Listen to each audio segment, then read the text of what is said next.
Hey YouTube, Alex here, and in today's video I want to answer the question, what are my biggest mistakes in the Philippines thus far? Naturally, no expat's life or journey is perfect. We're all coming here with our own set of circumstances and ways of thinking, some of which may be outdated. And I wanted to get into my mistakes so far, and I'm probably going to make more mistakes in the future. The first mistake I've made here has been not reading between the lines when dating. At this point, I have a very modest budget, and I'm still exploring, I'm still getting to know the culture, I'm still figuring out what's out there. I have made some mistakes in dating and not understanding she's really just not that interested in me. It's not a boundaries thing, I respect that, but certain women, you know, I'll chat and reach out to them and message them. They play hot and cold. That's been a common thing for me here, where some days they're interested, some days they're not interested. Some days they're interested, some days they're not interested. There are red flags in dating. We all have our own things that we perceive to be red flags. For some guys, it may be asking for money before you've ever met them. For other guys, it may be cutting off the supply of attention if the money doesn't show up. For me, I understand some red flags. I don't understand all the red flags out there. There are many different red flags when it comes to dating. You should research these before you come to the Philippines. There's a lot of great videos out there on dating, but be mindful of these. Be aware of these. Accept that you're not too smart for any one of these issues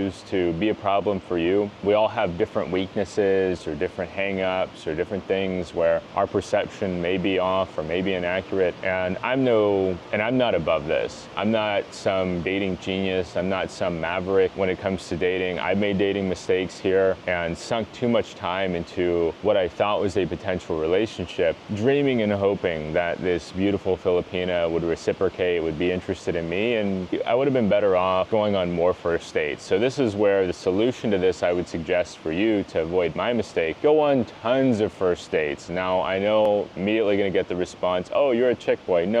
I'm not saying pursue tons of casual fun. I'm saying take a bunch of different women out to coffee. Take a bunch of different women out to dinner. Go out with a lot of different people. Don't just assume, oh, the first woman I meet is going to be the one for me. Don't even assume the second woman that you meet is going to be the one for you. I've even said, I'm not going to make this mistake.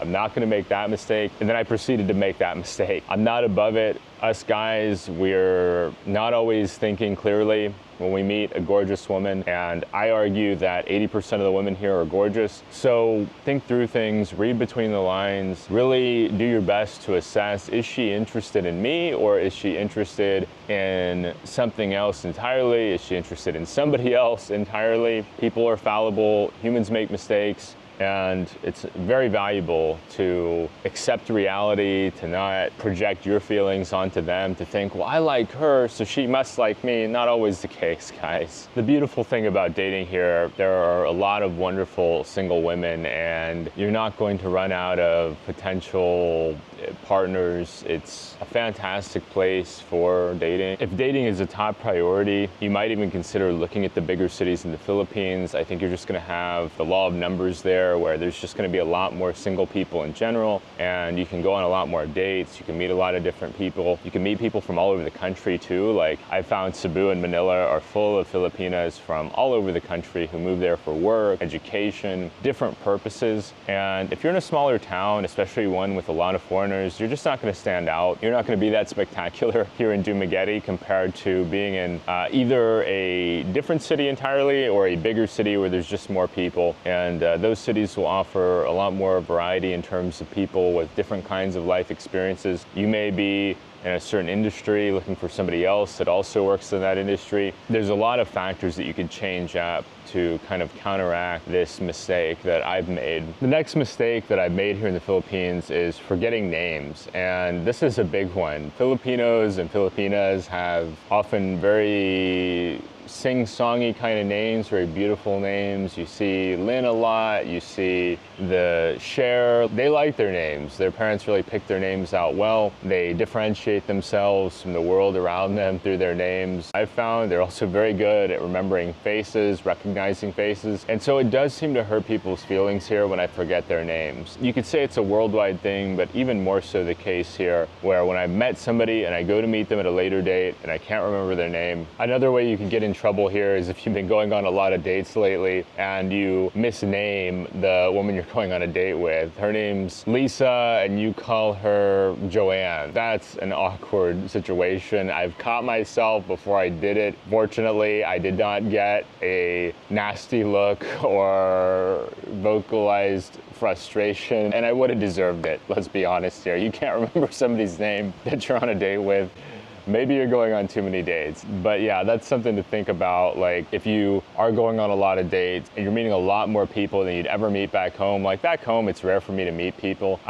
If you go out, people are kind of guarded in the United States. They're not very trusting. They don't really want to meet people or talk to people. Even in sales, there's just a finite amount of people I'm going to meet and interact with. And if I'm meeting somebody in the context of work, I'm meeting them to make money, not because I have a personal interest. I think everybody does have an agenda. You just have to figure out what it is. But this is one of those places where I've made mistakes of forgetting people's names, almost calling somebody by the wrong name. And I don't know if it's just creating a system. If you have a system for remembering names, drop it in the comments below.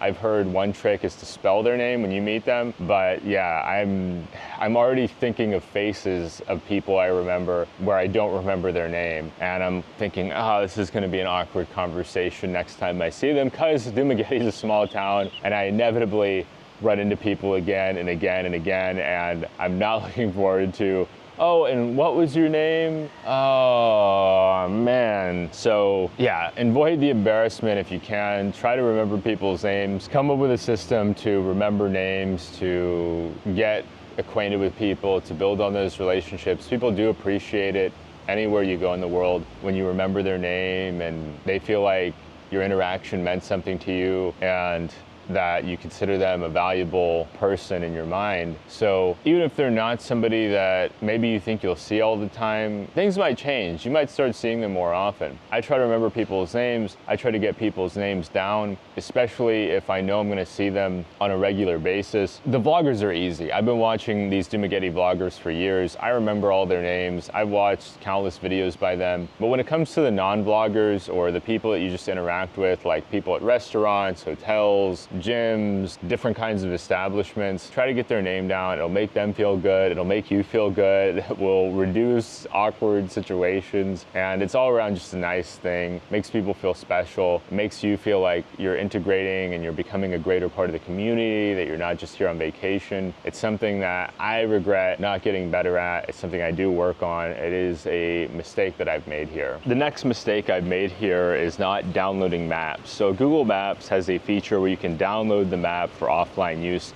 I recommend this for everybody. It's helped me in a number of different situations here in Dumaguete, when we had a brownout, when I ran out of data and needed to go get more load. But most importantly, I was on a vacation a couple of weeks ago with a friend in Cebu Island, not Cebu City, right? And I'm coming back to Dumaguete on the bus. So it just so happens my signal dropped out when we were approaching where I needed to get on the ferry to come back to the Dumaguete area. We passed it. I'm sitting there looking at my phone. If I had downloaded the map, I would have been able to flag the driver down because it would have continued to update in real time, and I wouldn't have missed that quicker stop off and route back to Dumaguete. It cost me an additional at least hour, hour and a half. Not the end of the world, but if you have a certain obligation, like a special obligation, an appointment, something that you can't afford to miss, then downloading maps will eliminate that problem. I was ready to get back, sleep in my own bed. I was pretty tired. It was a wonderful getaway, but I like my creature comforts here in Dumaguete. And so having that map downloaded, I have a map downloaded for offline use of Dumaguete City, but I didn't think ahead of time, hey, I should download one of Cebu Island. That way, when we go up there and we part ways for me to come back down to the city, then I don't have to think about it. I don't have to hope that I don't have to hope for consistent data access, which it's generally good here in the Philippines. It's come a long way since 5 years ago, but there are days of inclement weather. There are times where it's a little bit iffy. Those times you could avoid with downloading maps for offline usage on Google. It is free to do this. I haven't paid a dime for the service. It's not sponsored here, but Google has a lot of great services like YouTube, but they also have a lot of great services like Google Maps. My preference is Google Maps as far as maps services, and this Google Maps is also great for navigating cities, right? If you're a newcomer here to the Philippines and you go to Cebu City, you go to Manila, You come here to Dumaguete and you don't have data for whatever reason. Maybe you're fresh off the plane, maybe your data plan expired, you bought a different plan than the one you thought that you wanted. Maybe you buy a new service, right? Maybe you switch from one provider to another. Having those offline maps will help you a lot. It can help you to figure out where your hotel is. It can help you figure out where a certain restaurant is.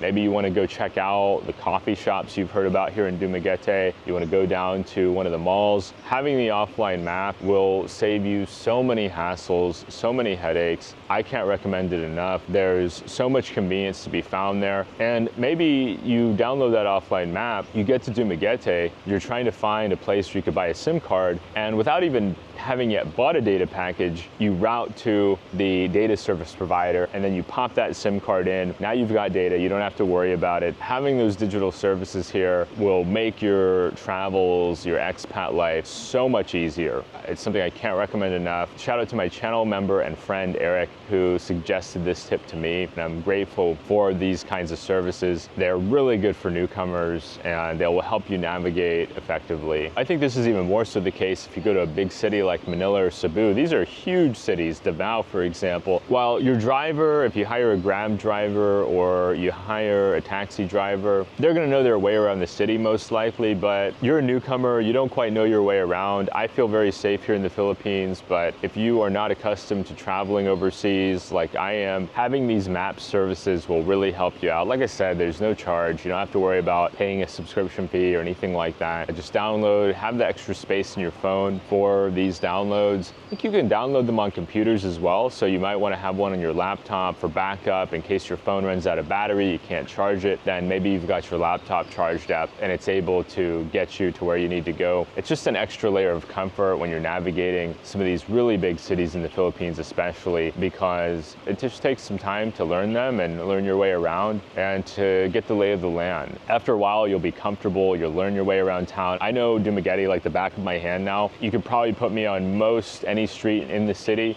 and I'd be able to find my way to where I needed to go. But it's taken me some time to get there. I'm sure you'll get there too eventually. But until you do, downloadable maps are fantastic. The next mistake I made in the Philippines is not comparing prices. When I first got here, like we all do when we go somewhere new, I didn't know what the prices were. So I would just shop at where I thought was convenient. And there's nothing wrong with that. When you first get to a place, you're jet lagged, you're overwhelmed, you're trying to figure out how to exchange money. All these little details are tricky and confusing, things that you know how to do it back in your home country without thinking about it. But here, it's going to take a different step-by-step process. And so I would always opt for the convenient yet expensive solution anytime I needed to make a purchase. And that's fine when you first get here. I don't blame people for wanting to just solve the problem, but these purchases can really add up over time. There are certain products that they're identical regardless of where you buy them at, but you're going to pay extra for purchasing them at certain locations over others. And this goes for throughout the country. You probably remember back in your home country buying popcorn at the movie theater and paying these days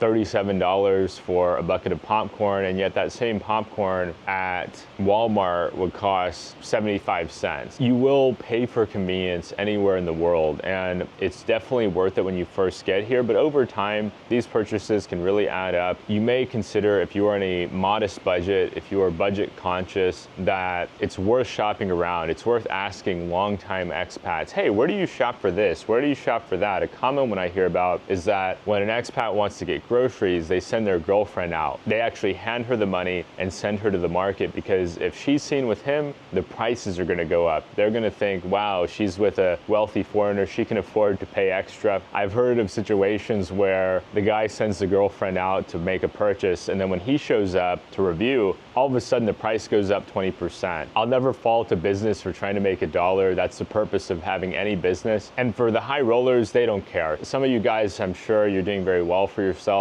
and you don't worry about it. You don't think about it. You've got a pension that's going to come in regardless of what happens, and you're financially set. But for the guys who are younger and have a bit more time on their hands, who may be a bit more budget conscious, wanting to stretch their dollar out, look for those places that the long-term residents shop at. You're going to find more modest pricing, and you're going to be happy with those savings. This was something that I kind of rushed into. In some countries, not the Philippines, I've lived in hotels, and I look back and I kick myself, man, if you just rented rented an apartment, you would have either saved money or at least had a bigger place. If you hadn't booked online but actually tried to find a place through word of mouth, you would have found a cheaper price. There's so many different ways to do price comparison when you're not in a rush. When you're thinking long term, you're not just in vacation mode, then it's very valuable to invest the time to figure out, where can I purchase this? What's it going to cost me? Are there multiple locations I can purchase it at? What's the most convenient place to purchase this? What's the least convenient place to purchase this? Am I going to spend an hour to save 10 pesos? Absolutely not. If I've got to get one or two things, I'm not going to the most budget-friendly place in town that may be on the other side of town, that may cost me more in transportation to get there and back than I would be saving. But if I'm doing a big trip, if I'm buying something expensive, it might be worth shopping around for that item. It might be worth going on Facebook Marketplace and seeing what are the different options for this item. It might be worth if I'm stocking up on a certain, product. Okay, well, it costs about this here and about this there. Maybe even asking an expat friend, send them a message on a social media platform of your choice. Hey, I've got to make this big purchase. What do you suggest? Or hey, I've got to do this. What do you suggest? They're gonna know. If they've been in a place for a long enough time. I have good friends that I bounce questions off of all the time. There hasn't been a single time they didn't know the answer. Plenty of frequently asked questions relate to money. I guarantee you, if you're trying to buy it, you know somebody else that's had to buy it in the past and can provide insight there for you. One of the tips here I would say is, if you go to a place and you only see expats shopping there, be prepared to pay a premium for that. If you only see well-heeled locals shopping there, be prepared to pay a premium at that location. Same goes for dining, same goes for accommodation. If you go to a place and you see they've got tons of people shopping there, lots and lots and lots of people shopping there, expect that you're not the only person that recognizes a bargain when you see one. People are going there because it's a budget-friendly option where they can get the most for their money in town. I have some places where I like to go clothing shopping that are very comparable to like a Ross Dress for Less or a TJ Maxx back in the US. There's so many different ways to stretch your money.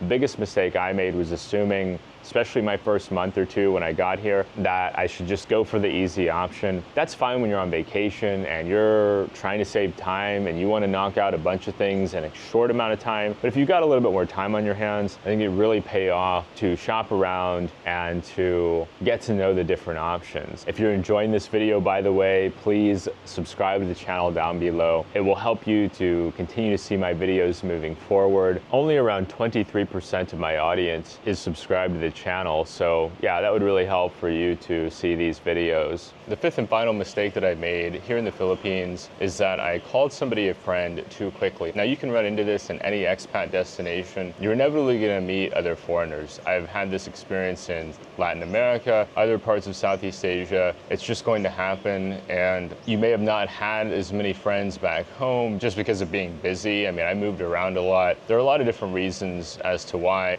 we come to these expat destinations with limited social connections. I'm not going to say zero. I definitely have friends back home, but you move halfway across the country, you don't get to see people as often, you drift apart, and you may be feeling a little bit lonely, like, ah man, you know, I really want to go and meet people. And when you come to the Philippines especially, you can presume the majority of foreigners speak English. They're able to communicate effectively, they can talk to you, they can relate to you and have shared experiences of working in the US or working in Australia, Canada. And you might be thinking, wow, we're friends very quickly. As Mike of Mike's Philippine Retirement says, the friendships that you have back home, it took you decades to build up. I can speak for my friends. Most of my friends I've known for 10 years or longer, or close to 10 years. Other friends of mine I've been friends with for 20 years. The idea that I'm going to step off the plane and meet somebody from Montana or Louisiana and we're going to instantly connect and it's going to be like we're old friends. No, no, no. Back in your home country, you've had a lot of time to filter out bad people, people you don't get along with, people who are not looking out for your best interests. There can be this tendency, oh man, I finally met somebody else from the United States or Canada, wherever you're from, and that you could be friends with that person or those people very quickly. I think that's a mistake.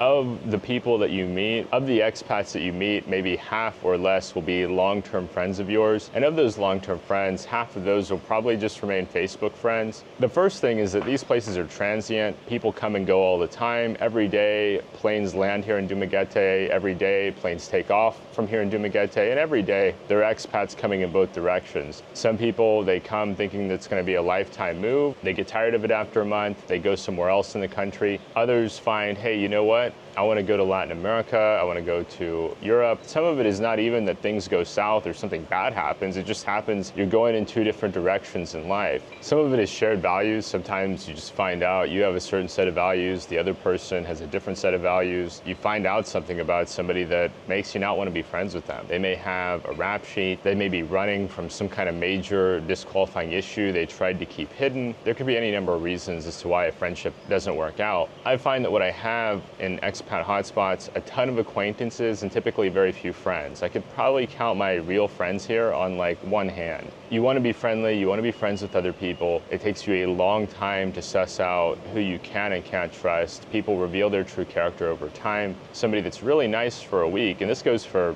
romantic relationships as well. A month later, you find out, wow, I really don't like to be around that person. They exhibit some behaviors that they were keeping on the down low. They were on their best behavior. They can't keep the mask on anymore. They've got this tendency to be toxic, and they're really good at initial impressions, but after the initial impressions wear off, they really aren't the person that I thought they were. So that's a mistake that I've made, is being too quick to call people friends. Be cautious, be more guarded. Take your time getting to know people. Don't share all of your personal information.